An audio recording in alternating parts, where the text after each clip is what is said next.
할렐루야. 우리 같이 찬양하겠습니다. 오늘 이곳에 계신 성령님 찬양합시다.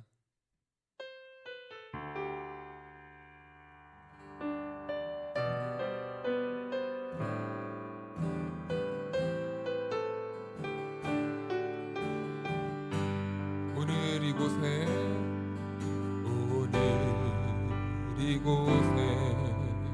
계신 성령님 우리에게 말씀하시고 우릴 가르치소서. 같이 우리 맘 열어주시고 주의 빛으로 밝혀 우리를 인도하. 오늘 이곳에 계신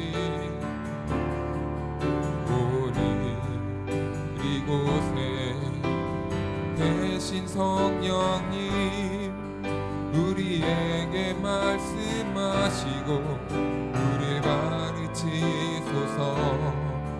같이 우리 맘 열어주시고 주의 빛으로 밝혀 우리를 인도하소서. 주님보다 앞서지 않고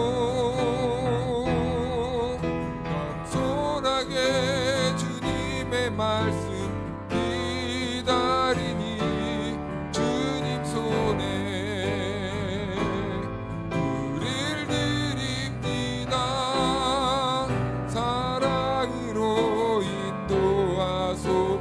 오늘 이곳에 계신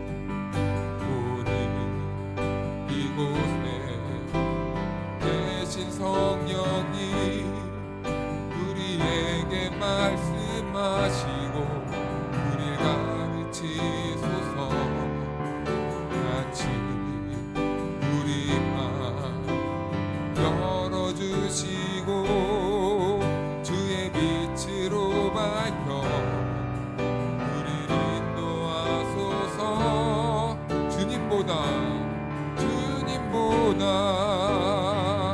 앞서지 않고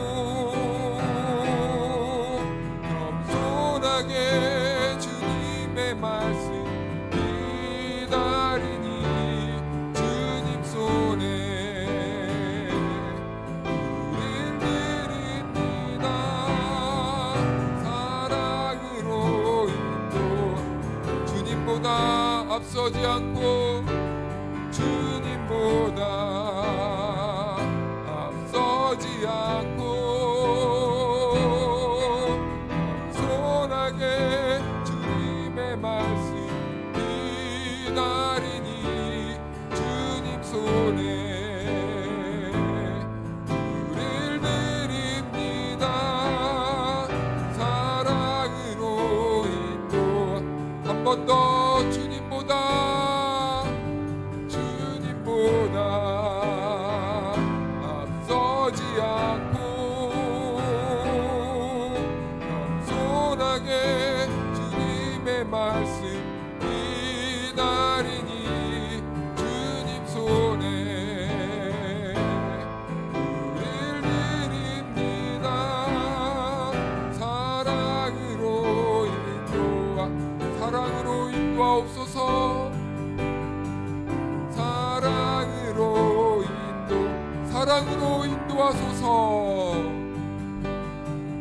사랑으로 인도하소서.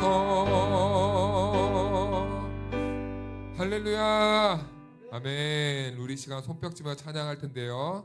우리 찬양하세. 다 같이 손뼉치며 찬양하겠습니다. 찬양하세.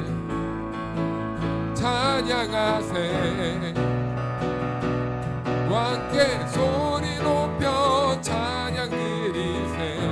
찬양하세.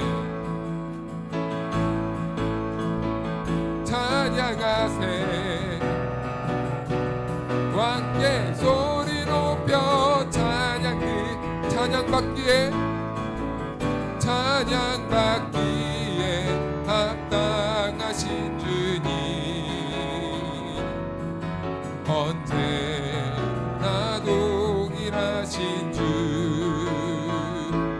무릎 꿇고서 주 이름 외치세 예수 나의 왕 예수 나의 왕 예수 나의 왕 찬양하세 찬양하세 찬양하세 왕께 소리 높여 찬양 드리세 찬양하세 찬양하세 찬양하세 왕께 소리 높여 찬양받기에 찬양받기에 합당하신 주님 언제나 동일하신 무릎 꿇고서 주 이름 외치세 예수 나의 왕 예수 나의 왕 예수 나의 왕 나 찬양받기에 합당하신 주님 네 무릎 꿇고서 주 이름 외치세 예수 나의 왕 예수 나의 왕 예수 나의 왕 아멘 내 안에 부어주소서 성령의 충만한 기름이 내 안에 충만케 하소서 성령의 기름으로 내 안에 부어주소서 성령의 충만한 기름이 내 안에 충만케 하소서 성령의 기름 내게 기름 가득할 때 주의 복음 전할 수 있네 내게 기름 가득할 때 주의 사랑 베푸네 그날에 우리 주님께서 밤중에 찾아오실 때에 기름 준비된 자만이 잔치 자리 들어가네 그날에 우리 주님께서 밤중에 찾아오실 때에 기름 준비된 자만이 잔치 자리니 우리 한 번 더 찬양할까요? 내 안에 부어 성령의 충만한 기름 내 안에 충만케 하소서 성령의 기름 내 안에 부어주소서 성령의 충만한 기름이 내 안에 충만케 하소서 성령의 기름 내게 기름 가득할 때 주의 복음 전할 수 있네 내게 기름 가득할 때 주의 사랑 베푸네 그날에 우리 주님께서 밤중에 찾아오실 때에 기름 준비된 자만이 잔치 자리 들어가네 그날에 우리 주님께서 밤중에 찾아오실 때에 기름 준비된 자만이 잔치 자리 들어가네 나의 반석이신 하나님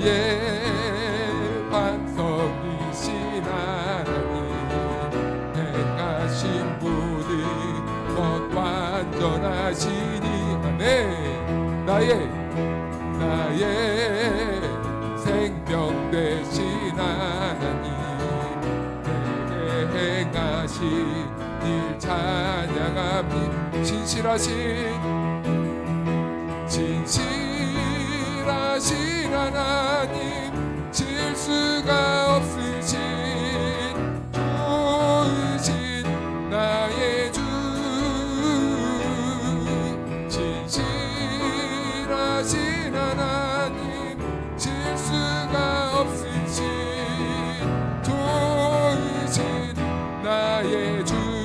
나의 반석이신 나의 반석이신 하나님 행하신 모든 것 완전하시니 나의 생명 되신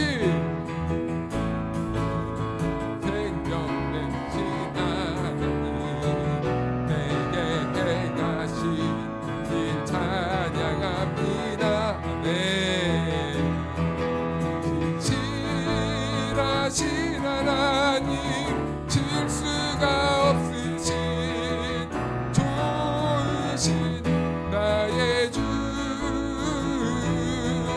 진실하신 하나님 질 수가 없으신 좋으신 나의 주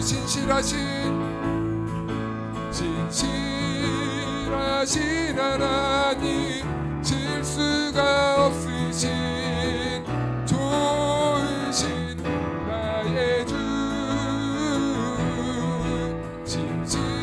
진실하신 하나님 질 수가 없으신 좋으신 나의 주 우리 신실하신 하나님께 영광의 박수 올려드립시다. 할렐루야.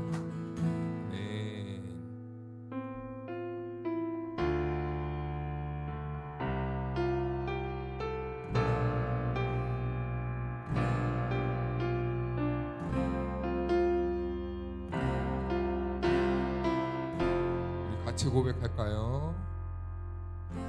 주님과 함께하는 이 고요한 시간 주님의 보좌 앞에 내 마음을 쏟네 모든 것 아시는 주님께 감출 것 없네 내 맘과 정성 다해 주 바라나이다 주님과 함께하는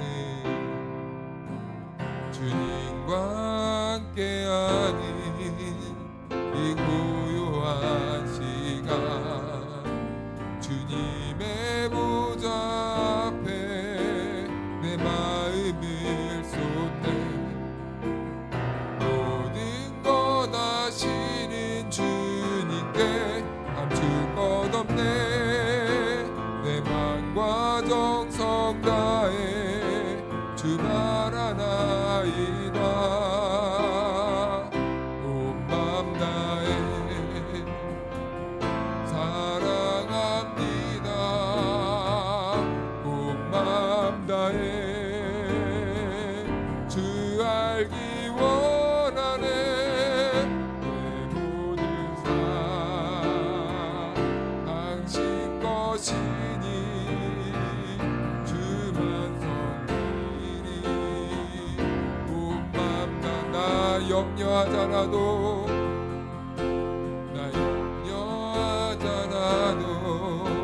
내 쓸 건 아시니 나 오직 주의 얼굴 구하게 하소서 이해할 수 없을 때라도 감사하며 날마다 순종하며 주 따르오리 한 번 더 나 염려하잖아도 내 쓸 건 아시니 나 오직 주의 얼굴 구하게 하소서 다 이해할 수 없을 때라도 감사하며 날마다 순종하며 주 따르오리다 온 맘 다해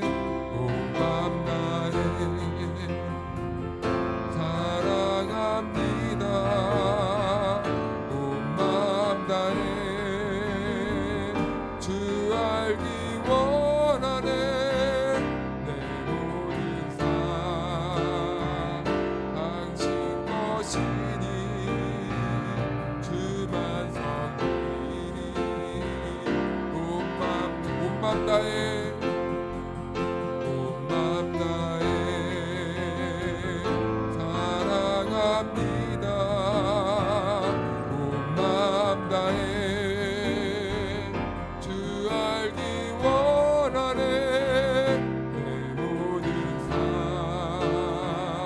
당신 것이니 주만 섬기니 온 마음 다해 사랑합니다. 온 마음 다해 사랑합니다. 온 마음 다해 주 알기 원하네. 내 모든 삶 당신 것이니 주만 섬기니 온 마음 다해 나는 하나님을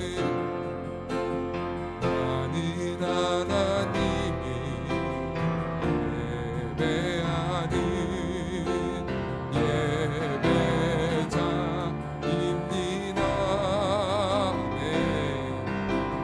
내가 서 있는 곳 어디서나 하나님을 예배합니다.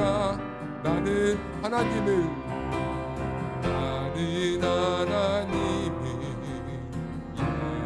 예배하는 예배자입니다. 내가 서 있는 곳 어디서나 하나님을 예배합니다. 내 영혼 거룩한 은혜를 향하여 내 마음 완전한 하나님 향하여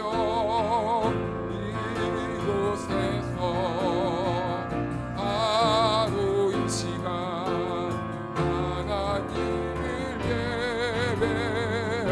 나는 하나님을 예배하는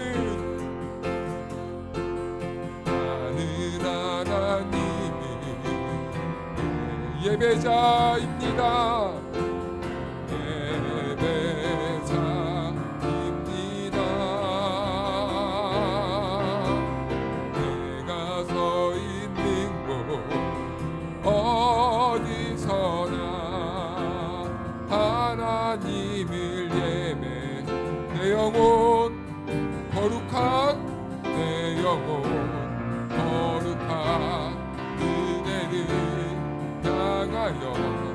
내 마음 완전한 하나님 향하여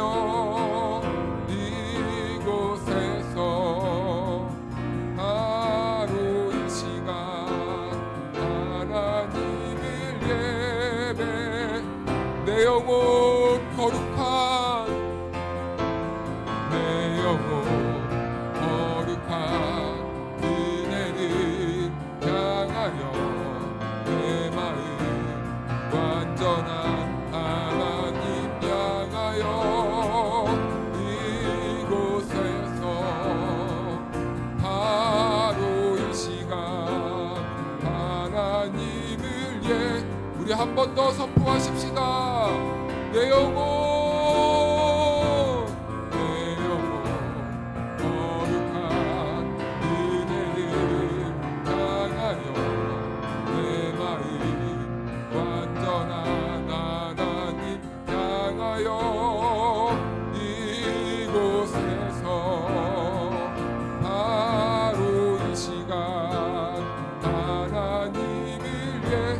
하나님을 예배합니다.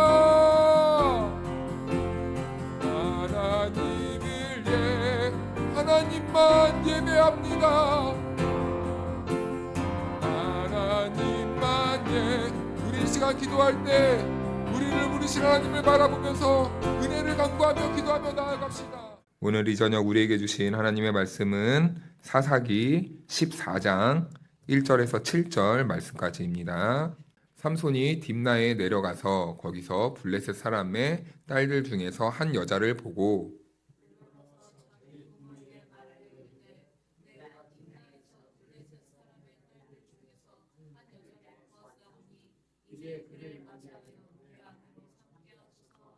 그의 부모가 그에게 이르되 내 형제들의 딸들 중에나 내 백성 중에 어찌 여자가 없어서 네가 할례 받지 아니한 블레셋 사람에게 가서 아내를 맞으려 하느냐 하니 삼손이 그의 아버지에게 이르되 내가 그 여자를 좋아하오니 나를 위하여 그 여자를 데려오소서 하니라.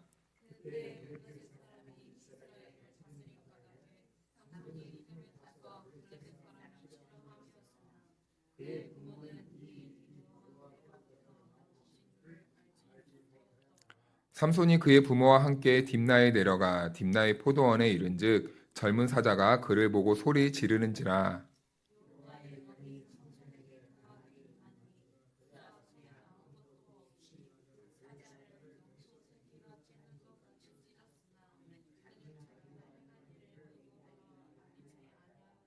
함께 읽습니다. 그가 내려가서 그 여자와 말하니 그 여자가 삼손의 눈에 들었더라. 아멘. 할렐루야. 하나님의 은혜와 평강이 우리 모두에게 함께하기를 주님의 이름으로 축복합니다. 오늘은 우리가 1절부터 차근차근 삼손의 이야기를 이어서 살펴보도록 하겠습니다. 먼저 이렇게 시작합니다. 삼손이 딥나에 내려가서 거기서 블레셋 사람들의 딸들 중에서 한 여자를 보고라고 이렇게 말을 합니다. 오늘 이 말씀을 보니까 한 단어가 눈에 띄네요. 내려갔다, 내려가서. 성경에서는 이 내려가다라는 표현을 그냥 단순히 높고 낮음의 표현으로 사용하지 않아요. 대부분 이 내려갔다라는 표현은 한 개인의 신앙이 밑으로 내려간다 할 때 이렇게 말을 합니다. 그래서 실제로 아브라함이 애굽으로 내려갔다라는 그것도 하나님의 신앙이 점점 이렇게 식어져 갔다라는 표현을 하기도 하고요. 그리고 여러 군데에서 이렇게 보면요. 항상 예루살렘을 향해서 성도들이 올라간다라고 말해요. 그런데 올라간다라고 말할 때 그 위에 있는 지역도 내려와야 되는데 올라가야 된다고 말하고 옆에 있는데도 올라가야 된다고 말하고 항상 이렇게 올라간다. 그래서 성도들이 하나님을 향해서 나아가는 그 신앙의 방향을 항상 이 올라간다라고 표현을 하기도 하고 그리고 때때로 오늘과 같이 이렇게 한 신앙인이 이 믿음이 점점 연약해져서 하나님의 뜻을 무언가 외면하고 포기하려고 할 때 표현되는 단어가 바로 이 내려간다라는 이 단어입니다. 그래서 14장에만 해도 이 내려간다라는 말이 총 5번이나 나와요. 5절에도 한번 나오고요. 7절에도 나오고 10절에도 나오고 19절에도 나옵니다. 19절만 제가 한번 읽어드리도록 하겠습니다. 여호와의 영이 삼손에게 갑자기 임하심에 삼손이 아스글론에 내려가서 그곳 사람 30명을 쳐 죽이고 노력하여 수수께끼 깊은 자들에게 옷을 주고 심히 노하여 그의 아버지의 집으로 올라갔고 여기에서도 그가 내려가요. 내려가니까 어떤 사건이 생겨요. 이렇듯 이 삼손에게 있어서 이 한 신앙인에 있어서 성경에서 내려간다라는 말은 우리들의 신앙이 그 한 성도의 신앙이 지금 무언가 잘못되고 있다라는 것을 보여주고 있는 겁니다. 그래서 이제 삼손이 이 내려가는 인생이 어떻게 되는가? 그는 원래 하나님의 이 기이한 현상으로 태어난 나시린이에요. 하나님이 기대한 사람이었단 말입니다. 그런데 그 기대한 사람이 어떻게 인생이 변해가는지를 한번 볼 텐데 1절에 보니까 이어서 보면은 블레셋 사람들 딸들 중에서 한 여자를 보고 보았다라고 이렇게 말합니다. 그렇다면 이 블레셋은 어떤 나라입니까? 지금 이스라엘은요, 삼손이 살던 이 시대는 지금 이스라엘이 블레셋에 이렇게 다스림을 받고 있어요. 그러니까 지금 이스라엘은 블레셋의 속국이 된 거죠. 그런데 지금 원수와 같은 그 나라의 여자를 바라보면서 어떻게 합니까? 그 여자에게 흑심을 품기 시작하는 거예요. 자기 아내로 삼고 싶어 하는 겁니다. 그런 마음으로 지금 보고 있다라고 이렇게 표현하고 있는 거예요. 그런데 아담과 하와가 태초에 죄를 지었을 때 그들 역시도 마찬가지였습니다. 그 나무의 실과를 보자 먹음직스러워했고 먹음직스럽자 탐스럽기도 보이는 거예요. 바로 이 보는 것에서부터 사람의 인류의 죄악이 시작되었는데 삼손도 지금 하나님이 금지한 사항을 지금 보고 있는 거예요. 보면서 탐을 내고 있는 거예요. 참 이러한 모습을 보았을 때 우리들이 무엇을 보느냐 이것은 참 중요한 것 같습니다. 사랑하는 여러분, 오늘 하루 종일 무엇을 보았습니까? 무엇을 보면서 열망하셨습니까? 무엇을 보면서 나의 영혼을, 나의 지친 심신을 채우려고 하셨습니까? 우리가 보는 것은 정말 중요해요. 왜냐하면 우리 두 눈이 보는 것은 단순히 우리에게 정보만 제공해주는 역할을 하는 게 아니라 그 정보가 결국에는 우리의 이 중심까지 내려옵니다. 이 중심까지 내려오면요, 그 보는 것으로 인해서 우리의 인격이 되고 우리의 삶의 방향이고 가치관이 돼요. 우리 어린아이들이 항상 부모들이 영상을 잘 안 보여주는 이유가 무엇이냐면 영상을 따라하기 때문입니다. 답습하는 거예요. 배우는 거예요. 그런데 그것으로만 끝나는 것이 아니라 그것 본 것으로 인해서 언어가 발달되고 행동이 발달되고 그리고 가치관이 달라지게 되는 거예요. 그들의 이런 언어들을 따라가게 되고 그들의 문화를 욕심내게 되고 그것들을 향해서 나아가게 되는 거죠. 그래서 오늘날 영상 같은 거만 보아도 우상 숭배의 문화가 참 많이 있습니다. 그런데 그것을 많이 보다 보면요, 우리 어린아이들이 이 신앙의 혼선이 많이 오더라고요. 하나님만 바라보고 하나님만 섬겨야 되는데 이 하나님을 섬기는 신앙에 덧칠이 돼요. 우상 문화로. 그래서 우리 기독교인들 중에도 어느 순간부터 환생이 익숙해진 단어가 되었습니다. 다중 이 차원이라고 여기에 내가 있는데 그리고 다른 이 차원에도 내가 있고 뭐 이런 이 사상들이 아주 일반화되어 있어요. 그러니까 이 기독교를 믿는다고 하면서도 그 가치관이나 삶의 뿌리들은 우상의 뿌리를 내리고 있는 경우가 있다라는 거예요. 그래서 우리가 무엇을 보는 것은 참 중요합니다. 우리의 삶의 방향을 결정하기 때문이에요. 그런데 삼손은 내려간다라고 해요. 그러면서 신앙이 내려가니까 이제 하나님이 하지 말라는 행동을 하는데 그것이 바로 이방 여인을 보고 탐하게 되는 겁니다. 그래서 2절 말씀엔 이렇게 되어 있어요. 올라와서 자기 부모에게 말하여 이르되 내가 딥나에서 블레셋 사람들의 딸들 중에서 한 여자를 보았사오니 이제 그를 맞이하여 내 아내로 삼게 하소서 하매. 그 여인을 보고 이제 부모에게 가서 요구를 하는 거예요. 제가 블레셋의 한 여자를 보았는데 그 여자가 제 마음에 참 듭니다. 아내로 삼고 싶으니까 데려와 주십시오. 그러자 이 부모의 반응을 볼까요? 우리 3절 다 같이 한번 읽어볼까요? 시작. 그의 부모가 그에게 이르되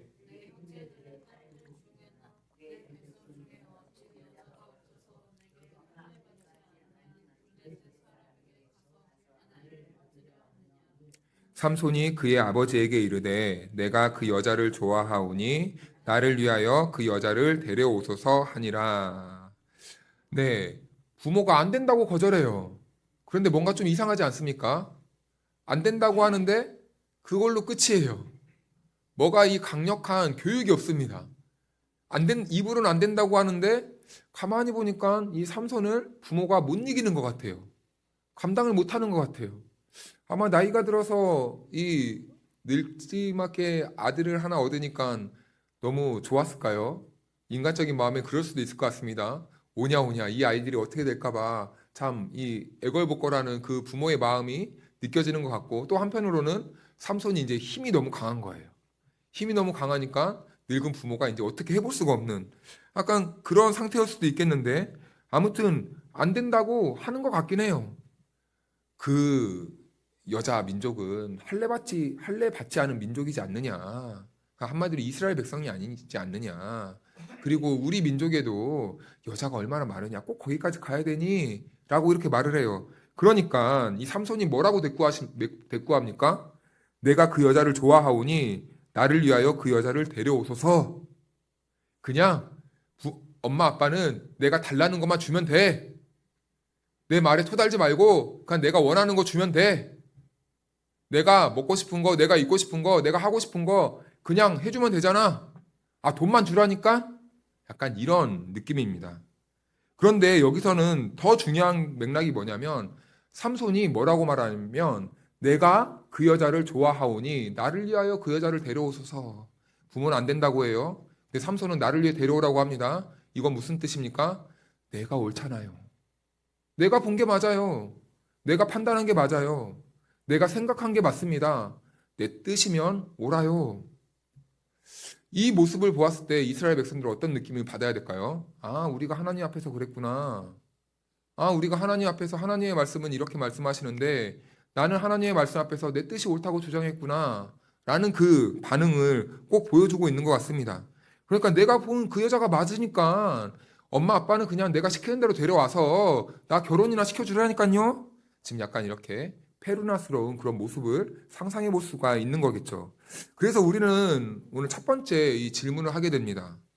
우리가 생각할 때 과연 우리가 옳다라고 하는 그 기준은 무엇인가? 내가 옳다라고 생각하는 그 기준은 무엇인가라는 것입니다. 혹시 내가 보는 것이 기준이 된다고 생각하시는 분이 있습니까? 그런데 성경은 그렇게 말하지 않습니다. 내가 보는 것, 내가 생각하는 것, 내가 판단하는 것이 옳은 게 아니라 하나님이 바라보는 것이 옳다라고 말하는 거예요. 하나님이 생각하고 하나님이 뜻하신 게 옳다라는 겁니다. 당연히 우리는 하나님의 시선이 옳다라는 이 시선으로 이 생각으로 사는 것이 바로 우리 그리스도인들의 삶의 올바른 태도이고 방향입니다. 그런데 우리의 선택과 대답을 보면요. 항상 우리는 내 인생에 어떠한 문제들이나 어떠한 상황이 발생했을 때 우리는 항상 먼저 떠올리는 게 있어요. 무엇이 하나님 나라를 유익하게 하는지를 생각하는 게 아니라 이 일을 했을 때 내가 이익이 발생하는가? 나에게 이익이 오는가?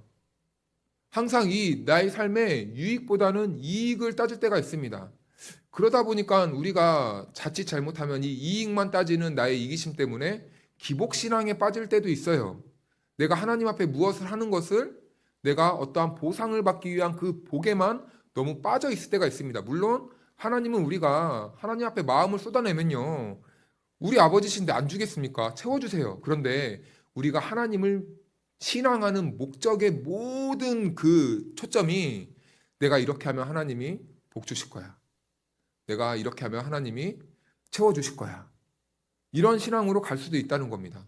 오해하시면 안 됩니다. 하나님은 우리들에게 복 주시길 원하는 분입니다. 그런데 경계하자는 것은 우리가 우리의 신앙의 목적이 그것만 따라가는 신앙이 되어서는 안 되는 것이죠.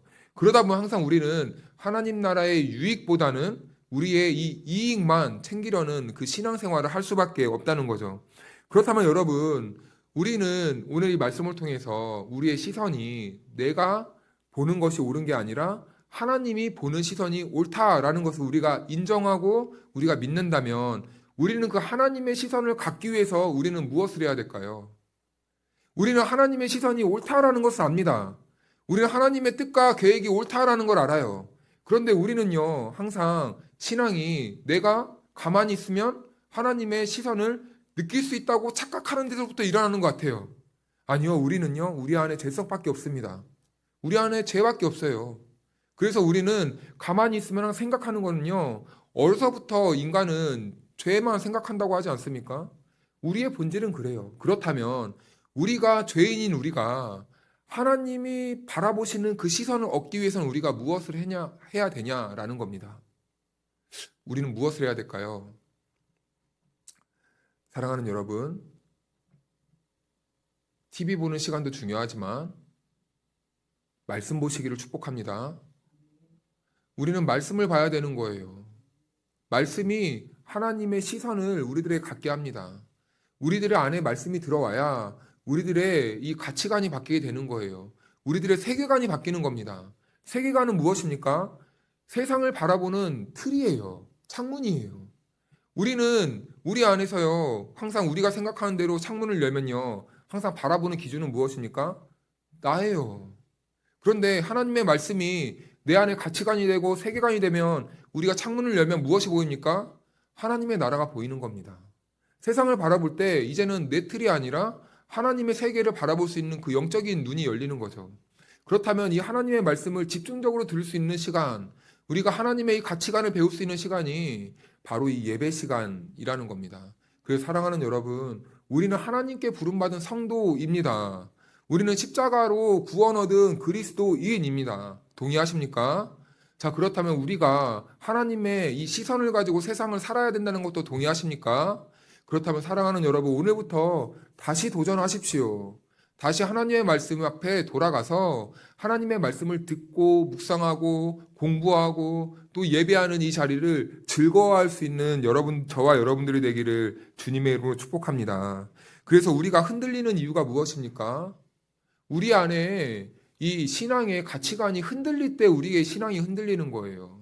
하나님의 말씀이 이게 옳은가? 하나님이 하신 말씀이 이게 맞는가? 라는 이 판단과 흔들림이 있을 때 우리는 신앙에도 흔들림이 오는 것 같습니다. 우리가 세상의 가치관으로, 세상의 시선으로 우리가 세상을 보면요. 항상 우리는 염려가 돼요. 와, 저 길에 돌아다니는 저 사람들 보니까 나만 빼고 다 차가 좋네.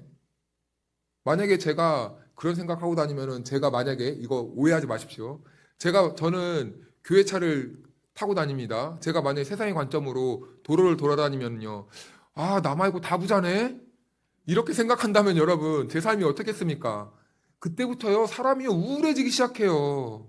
우울해지기 시작해요. 그리고 나만 빼고 다른 사람들은요, 다 잘 먹고 잘 사는 것 같아요. 저는 진짜 예를 들면 힘들게 외식 한번 하러 갔는데 이상하게 저 사람들은 익숙한 것 같아요. 그 문화가. 그러면 그때 어떤 이 마음이 듭니까? 나만 빼고 다 잘 먹고 잘 사네. 근데 여러분 그거 아십니까? 내가 처음 가면은 거기 있는 사람들은 몇 번 왔을까요? 그 사람들도 처음 온 거예요. 그렇게 생각해야 됩니다.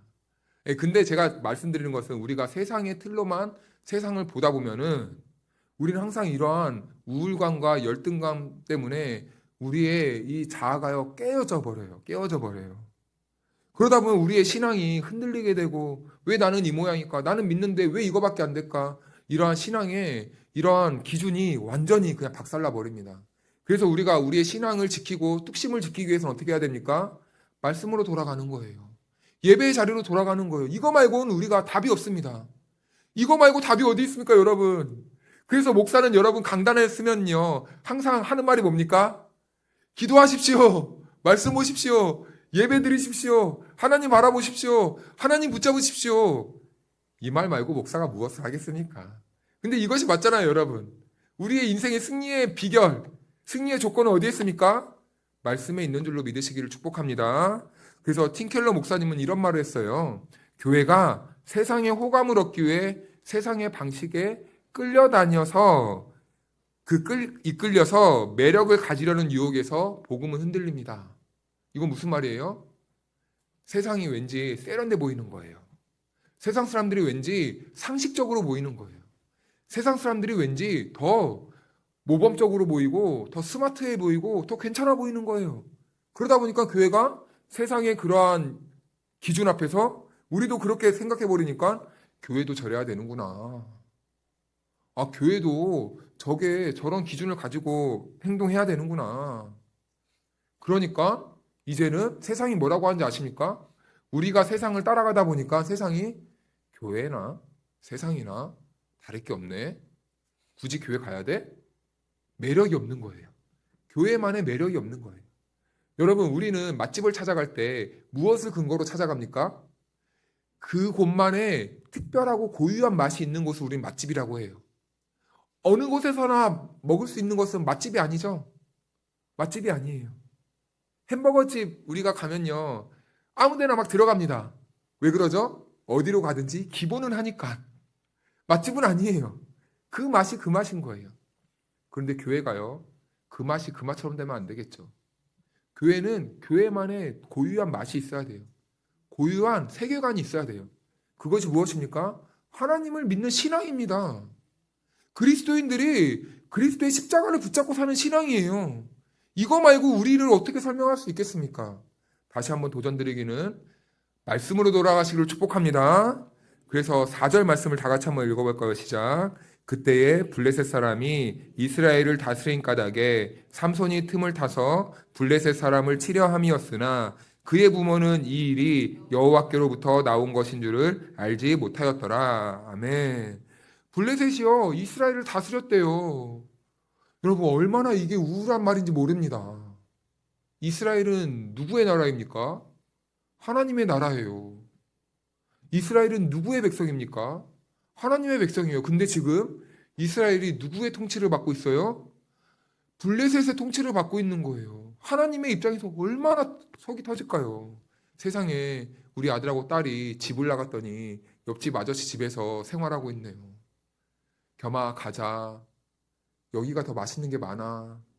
여기가 더 재밌는 게 많아. 이 아저씨가 아빠보다 더 친절하게 대해줘. 이러면 부모의 속이 어떻겠습니까? 속상하는 거예요. 하나님의 마음이 그렇다면 하나님은 지금 이스라엘 백성들을 어떻게 하고 싶을까요? 다시 하나님의 주권으로 데려오고 싶은 거예요. 그래서 지금 결국엔 이 말은 하나님의 주권이 블레셋에게 빼앗겼다라는 것을 보여주는 겁니다. 그러니까 하나님의 목적이 드러나는 거예요. 다시 그 블레셋에서부터 이 이스라엘을 다시 회복시키려는 그 하나님의 마음이 있는 것이죠. 그 목적이 있는 겁니다. 그래서 우리가 신앙인으로서 살아갈 때 이 버리지 않아야 되는 시선 하나가 있어요. 우리 인생에서 나타나는 모든 현상에 있잖아요. 이 보이는 것을 보이는 현상으로만 바라보면 안 됩니다. 그 보이는 것이 이게 전부고 이게 실제라고만 생각해서는 안 된다는 거예요. 보이는 상황과 환경이 좋지 않아도 죽을 것 같으니까 하나님이 아무 일도 하지 않는 것처럼 여겨져도 하나님은 우리의 생각과 다르게 일을 하고 있다는 것을 여러분 우리는 믿어야 됩니다. 그런데 그렇지 않을 때가 있다는 거죠. 우리 4절 말씀을 한번 읽어보겠는데 이 4절 말씀을 다시 읽을 때 한 번은 우리가 보는 개역개정으로 읽고 한 번은 바른 성경이라는 이 성경을 한번 우리가 읽어보도록 하겠습니다. 먼저 개역개정을 먼저 한번 읽겠습니다. 시작. 그때에 블레셋 사람이 이스라엘을 다스린 까닭에 삼손이 틈을 타서 블레셋 사람을 치려 함이었으나 그의 부모는 이 일이 여호와께로부터 나온 것인 줄을 알지 못하였더라. 바른 성경 한번 읽어볼까요? 시작. 그때에 블레셋 사람들이 이스라엘을 다스리고 있으므로 여호와께서 블레셋을 칠 기회를 찾고 계셨습니다. 여기까지 보겠습니다. 여기에 보니까요, 블레셋을 칠 계획을 했어요. 그런데 우리 개역개정과 이 바른 성경을 보니까 다른 부분이 있는데 한 부분은 삼손이라고 되어 있고 바른 성경은 여호와께서라고 이렇게 번역되어 있습니다. 우리 개역개정이 오역이 있었다기보다는요, 이것을 너무 의역을 하다 보니까 결국에는 하나님이 하시는 일이 삼손을 통해 드러나는 거였는데 그것을 꼭 삼손이 하는 것 마냥 이렇게 표현이 되고 있더라고요. 그런데 보다 직역은 삼손이 아니라 여호와께서 무엇을 치려고 하는 겁니까? 네, 블레셋을. 자, 하나님이 주권을 지금 삼손을 통하여서 다시 찾아오려고 하는 거예요. 자, 그렇다면 이 하나님이 주권을 회복하는 일은 삼손이 하는 것처럼 보이지만 그 이면에 보이지 않는 곳에서 누가 운행하고 섭리하고 계신 겁니까? 하나님이 하신다는 거예요. 그래서 우리 신앙인들은요, 세상 사람들과 다른 부분이 이런 부분입니다. 세상 사람들은 보이는 형상, 팩트만을 체크해요. 사실만을 점검해요. 그런데 우리는 그 사실 뒤에 감춰진 보이지 않는 영역, 보이지 않는 힘, 보이지 않는 손길, 그 여호와 하나님의 손길을 볼 수 있는 눈이 열려야 된다는 것이죠. 그런데 사람들은 하나님이 계획하시는 일을 알았습니까? 몰랐습니까? 끝에 보니까 이 일이 여호와께로부터 나온 것인 줄은 알지 못하더라. 그런데 이 일은 누가 시작하고 계세요? 여호와께서. 사람들은 알지 못했다는 거예요. 영적인 눈이 열리지 않는 사람들의 특징입니다. 영적인 눈이 가려진 사람들은 삼손이 하는구나. 삼손이 잘하는구나. 삼손이 힘이 세구나. 영적인 눈이 어두운 사람들은 목사 참 잘해. 목사 카리스마 있어. 저 목사가 있으니까 우리 교회가 잘 되는 거야. 아니요. 그 뒤에 누구의 손이 있는 겁니까? 여호와의 손이 있는 거예요. 그런데 이것을 누가 깨닫지 못하는 겁니까? 영안이 어두운 사람들이. 우리 인생이 복되고 잘 돼요. 우리 자녀들이 잘 됩니다. 사람들은요, 아이고 부모가 훌륭해서, 아이고 자녀들이 공부를 잘해서. 그런데 우리 신앙인들은 어떻게 고백합니까? 여호와께서 하셨습니다. 여호와께서 하셨습니다. 그래서 우리도 하나님에 대한 시선이 열리지 않으면요, 그냥 사람의 싸움처럼 보이는 거예요. 사람이 전쟁하는 것처럼 보이는 거예요. 그런데요, 하나님이요, 그 사람을 붙잡고 하나님이 일하신다는 거예요. 그런데 삼손과 삼손의 부모는요, 육적인 사람이었어요. 하나님의 그 하시는 일을 몰랐습니다. 그러니까 이 일이 여호와께로부터 나온 것인 줄을 알지 못하였더라. 알지 못하였더라. 지금 이 말을 하고 있는 겁니다. 사사기 기자는. 왜 하나님이 하시는 일을 못 보냐? 왜 하나님이 우리와 함께 있음을 못 보느냐? 라는 거예요. 우리 주변에 이런저런 일들이 많이 일어납니다. 좋은 일도 있고 또 때로는 가슴 치는 일도 있고 억울한 일도 있고 답답한 일도 있어요. 그런데요, 우리는요, 믿음의 사람들은요, 보이는 현상에 집중하지 않아야 된다는 거예요. 우리가 보이는 현상에 집중하면요, 우리의 마음은 어떻게 될까요? 또 우울해져요. 왜 나만 이 모양이지? 왜 나는 잘 안 되지? 근데 여러분, 나만 안 됩니까? 나만 안 되는 게 아니더라고요. 사람들은요, 다 힘들어해요. 그런데 우리가 힘드니까 누가 필요한 겁니까? 나를 붙잡고 일하시는 하나님의 손을 바라볼 수 있어야 되는 거예요. 나의 인생을 이끌어 가시는 그 하나님을 우리는 필요로 해야 된다는 겁니다. 사랑하는 여러분, 영안이 열리시기를 축복합니다. 나의 인생에 하나님이 역사하시는 줄로 믿어 의심하지 마시고 늘 하나님 붙잡고 살아가는 저와 여러분들에게 축복합니다. 그래서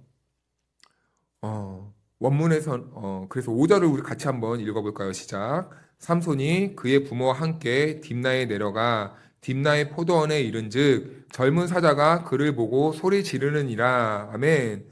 포도원 밭으로 내려갑니다. 삼손은 나실인이에요. 나실인의 금지 조항 중에 하나가 포도주도 먹지 말고 또 뭐죠? 포도밭도 가지 말고 포도 껍질도 입에 대지 말고 포도는 가까이 하지 말아라고 하는데 삼손은 어떻게 합니까? 무시해버리는 거예요. 나 이렇게 힘이 센데 나실인이 뭐야? 그리스도인이 뭐야? 성도가 뭔데? 내가 하겠다는데 무슨 상관이야? 약간 이런 사고방식 가는 겁니다. 죄가 무엇인지 모르고 가는 거예요. 영적으로 무뎌진 사람들의 특징이 뭡니까? 이게 죄인지 이게 하나님의 뜻인지 몰라요. 죄가 익숙해요. 거침없이 죄를 지어버립니다. 그런데요, 그 포도밭을 가자 무엇이 나타납니까?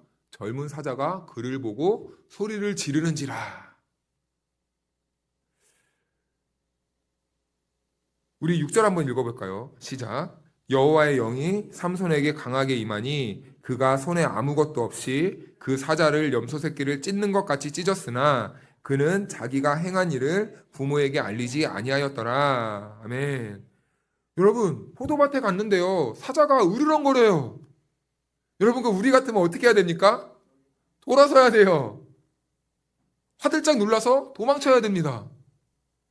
그것도 여호와의 영이 임했대요. 우리는 우리의 언어로 강력하게 성령님의 그 역사하심이 일어났다는 거예요. 그런데 삼손은 지금 어떻게 합니까? 하나님의 능력을 짓밟아 버리는 거예요. 찢어버립니다. 누구의 힘으로요? 자기의 힘으로요. 돌아서지 않아요. 하나님이 주신 힘을 이 죄를 짓는 데 사용해 버리는 거예요. 사자를 찢어 죽이는 데 사용해 버리는 겁니다. 즉 삼손은 죄를 이기는 데 하나님의 능력을 사용하지 않고 자기의 탐욕, 자기의 욕정을 채우는 데 지금 그 힘을 사용하고 있다는 것이죠. 그런데요, 또 문제가 보입니다. 이 일을요, 자기 부모에게 알리지 않아요. 이건 무슨 말입니까? 비밀이 생긴 겁니다. 왜 비밀로 합니까? 떳떳하지 못하니까 그래요. 죄를 짓는 성도들의 특징은 무엇입니까? 하나님 앞에서 항상 마음을 감춥니다. 그러고 하나님 앞에서 내가 옳죠? 이렇게 말을 합니다. 비밀이 생겨버리는 거예요. 하나님 사이에서도.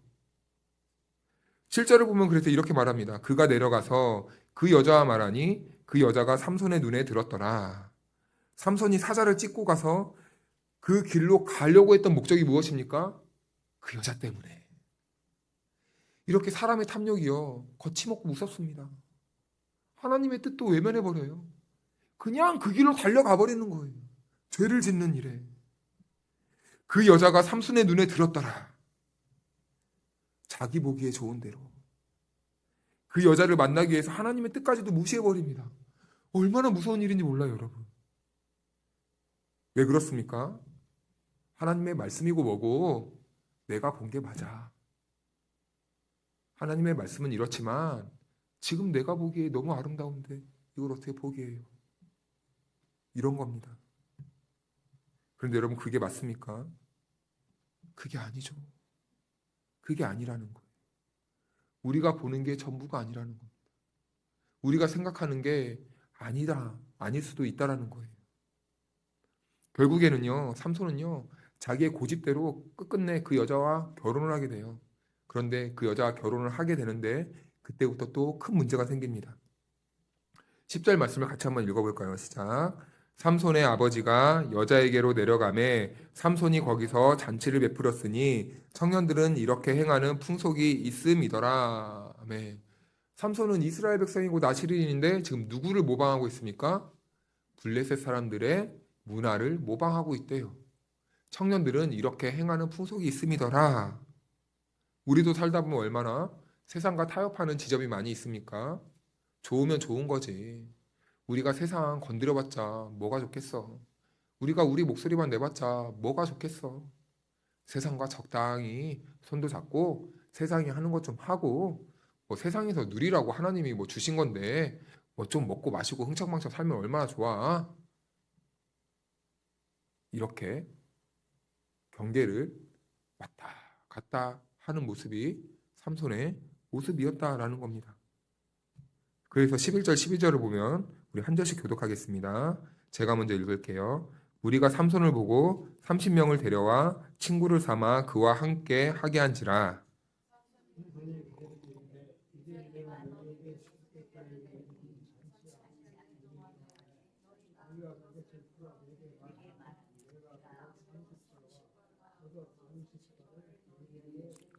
우리 14절까지 더 읽겠습니다. 그러나 그것을 능히 내게 말하지 못하면 너희가 내게 배우 30벌과 겉옷 30벌을 줄지니라 하니 그들이 이르되 네가 수수께끼를 내면 우리가 그것을 들으리라 하매.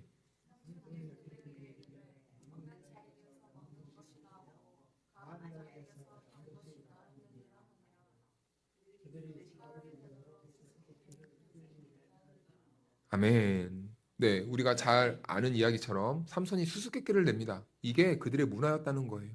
그래서 내기를 하는 겁니다. 삼손은요, 그래서 문제를 내는데 먹는 자에게서 먹는 것이 나오고 그리고 강한 자에게서 단 것이 나왔다. 이것이 뭔지 아느냐? 꼭 뭡니까? 제 주머니에서 뭘 하나 꺼내요. 여러분, 이게 뭐게요? 여기 안에 뭐가 있게요?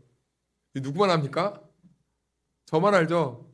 맞추는 사람에게 상금 100만 원 드리겠습니다. 아무도 못 맞히네요. 아무것도 없습니다. 삼손만 아는 이야기를 자기가 경험한 이야기를 수수께끼인 양 낸 거예요. 알 턱이 있습니까? 모르는 거예요. 그러니까 이 청년들이 막 난감해지는 겁니다. 아니 7일 지나면은 아니 우리가 이 사람한테 상품을 줘야 되는데 이제 어쩌냐? 그러자 이 사람들이 이 청년들이 이제 아내 될 사람을 막 이제 건드는 거예요. 약한 부분을 건드리는 거죠. 사단은 참 교묘해요. 우리들의 약함을 항상 잘 압니다. 그 아내 될 사람 불러다가 야, 우리가 지금 삼손에게 이 상품을 줘야 되니 너 빨리 가 답 좀 알아와. 처음에 거절했겠죠. 아니 제가 어떻게 합니까? 너 안 그러면은 부모 집 다 불태워버린다. 그러니까 이 아내가 마음이 싹 연약해진 거예요. 그러니까 삼손 앞에 가가지고 막 울면서 울고 불고 막 애원을 하는 겁니다. 그러니까 17절을 보니까 7일 동안 그들이 잔치할 때 그의 아내가 그 앞에서 울며 그에게 강요함으로 울며 강요했대요. 이 여성은 누가 원했던 여성입니까? 삼손이 원했던 여성이에요. 그런데요, 아이러니하죠. 자기가 그렇게 보기 좋았던 여성이 지금 자기 인생에 어떤 존재가 되었습니까? 걸림돌이 되어버렸어요. 올무가 되어버렸어요. 자기의 욕망대로 얻은 그 여자가 자기 인생을 가로막는 그 가림막이 되었다는 것입니다. 내가 그렇게 탐욕한 것, 내가 욕망한 것, 하나님 없이 구했던 것, 때로는 이러한 것들이 우리의 인생에 큰 올무로 작용할 때가 있어요. 그래서 우리는요, 당장만 보지 않아야 됩니다.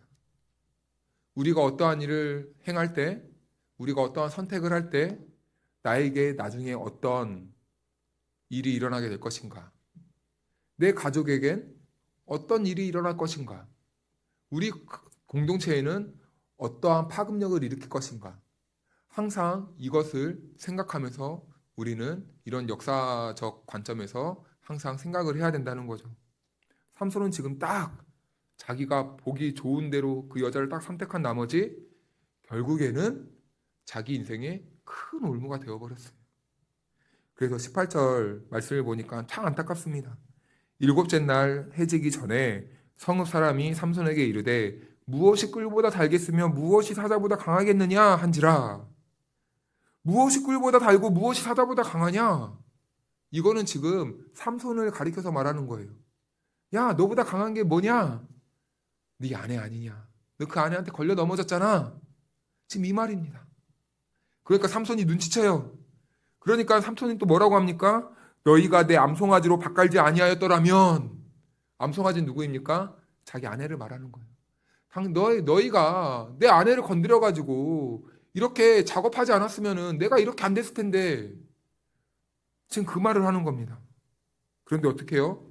내기는 내기잖아요. 그런데요, 19절 보니까요, 이상한 일이 벌어져요.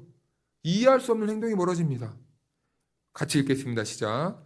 여호와의 영이 삼손에게 갑자기 임하시네. 삼손이 아스글론에 내려가서 그곳 사람 30명을 쳐 죽이고 노력하여 수수께끼 깊은 자들에게 옷을 주고 심히 노하여 그의 아버지의 집으로 올라갔고. 아멘.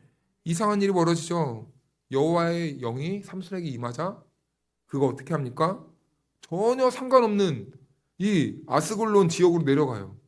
그래서 옷 30벌을 얻기 위해서요, 30명을, 무고한 30명을 때려 죽입니다. 그리고 옷을 벗겨요. 그리고 그 벗겨낸 것을 어떻게 해요? 블레셋 청년들에게 줘버리는 거예요. 엉뚱한 곳에, 이 삼손의 분노가 엉뚱한 곳에 임해서 불똥이 전혀 다른 곳에 튀어버린 거죠. 삼손은요, 지금 어떤 모습입니까? 하나님이 주신 힘과 능력으로 자기의 이 개인적인 복수를 위해 사용해버린 거죠. 이때부터, 이 일로부터 삼손과 블레셋의 이 길고 긴 전쟁의 역사가 시작되게 됩니다. 그런데 여러분, 사실은 하나님은 성경을 가만히 보면 이때만을 노린 것 같아요. 삼손의 이 힘이, 삼손의 그 고집이, 삼손의 그 육체적인 눈길이 이 지점만을 향하길 원하셨고, 하나님은 이때부터 삼손을 통해서 블레셋과의 전쟁을 치르게 됩니다. 왜 하나님은 이때만 노렸을까요? 이스라엘은 지금 어떤 상황입니까? 꼭 냄비 속에서 서서히 익어가는 개구리와 같은 거예요. 뜨거운 물에 탁 담궈버리는 개구리가 팔딱 뛰니까 그것을 알아채지 못하게 온도를 천천히 이렇게 올리면서 개구리가 여기가 좋네, 참 따뜻하다 라고 몸이 적응하면서 결국엔 어떻게 돼요? 뜨거운 물의 온도에 익어버리는 그런 상태가 같았다는 거예요. 블레셋화 되고 있었다는 겁니다. 그러니까 그들을 건지기 위해 하나님은 어떻게 해야 됩니까? 건드려야 돼요. 찔러야 돼요. 아프게 해야 되는 거예요. 그래서 갈등을 일으키는 겁니다. 그래서 때로는 하나님이 우리의 인생에, 우리의 가정에, 우리의 공동체를 더 단단하고 더 세워나가기 위해서는 때때로 무엇도 사용하시냐면요, 갈등을 일으키게 돼요. 그래서 예수님도요, 세상에 내가 너희에게 평화를 주러 온 줄 아느냐? 무엇을 주러 왔다고 하십니까? 검을 주러 왔다 라고 이렇게 말씀하실 때도 있습니다. 우리가 세상에 빠져있고 우리의 나태함으로 여기가 좋사오니, 이 세상이 너무 좋사오니 하면요, 하나님은 때때로 갈등을 일으키세요. 그러면서 우리가 누구를 더 바라보게 합니까? 누구에게 돌아오게 합니까? 하나님에게 돌아오게 하시려고 하는 거죠. 그래서 오늘 우리가 긴 내용을 살펴보면서 하나님께서 우리들에게 주시는 메시지는 하나입니다. 하나님은요, 우리 그리스도인들이요, 세상을 닮아가는 것을 원하지 않으세요. 우리 그리스도인들이 하나님의 말씀에 돌아와서 하나님의 뜻을 선택하고 하나님의 뜻대로 행하길 원하신다는 겁니다. 그런데 지금 이스라엘은 삼손과 같았어요. 무감각했어요. 자기 뜻만 주장했어요. 자기 고집대로, 자기가 보는 대로, 자기가 얻고 싶은 것만 얻으면서 살려고 했던 민족이 바로 이스라엘이고 오늘 본문의 삼손이었다는 겁니다. 그러니까 하나님은 그런 이스라엘 안에 갈등을 일으키는 거예요. 블레셋과의 전투를 일으키는 겁니다. 그러면서 어떻게 됩니까? 자연스럽게 이스라엘은 하나님을 붙잡을 수밖에 없게 되는 거예요. 그래서 오늘 주님은 이 말씀을 통해 세 가지를 우리들에게 말씀하십니다. 첫 번째는 내 눈에 옳은 대로가 아니라 우리는 하나님의 옳다고 하시는 그 시선으로 살아야 된다. 그리고 두 번째는 내가 욕망하던 것이 나에게 어떤 올무가 되어서 내 인생을 망가뜨릴 수도 있다는 것을 우리는 인식하면서 살아야 된다라는 겁니다. 그리고 세 번째로는요, 우리가 넘어지더라도 하나님은 나의 절망과 연약함을 이 무너짐을 통해서도 하나님은 결국엔 이 삼손을 통해서 이스라엘을 회복시키듯이 우리의 인생도 우리의 가정도 우리의 공동체도 결국엔 그렇게 세워 나가실 계획과 뜻을 가지고 있다라는 겁니다. 사랑하는 여러분, 우리 하나님은 이런 분이시기에 우리는 오늘 삶의 자리에서 무너졌을지라도 또 우리가 갈등을 경험하고 있을지라도 또 우리 가정에 이 사사로운 때때로는 불화가 생겼을 수도 있어도 또 우리가 몸담고 있는 공동체에 어떨 때는 위기가 오는 것처럼 보여질 수 있어도 그럼에도 불구하고 그 모든 상황을 뚫어내시고 일하시는 분은 우리 하나님이신 줄을 믿으시기를 바랍니다. 세상을 보면 낙심이지만 하나님을 보면은 기대고 소망이고 희망이고 우리에게 미래가 기쁨인 거예요. 오늘 그 믿음으로 살아갈 수 있기를 주님으로 축복합니다.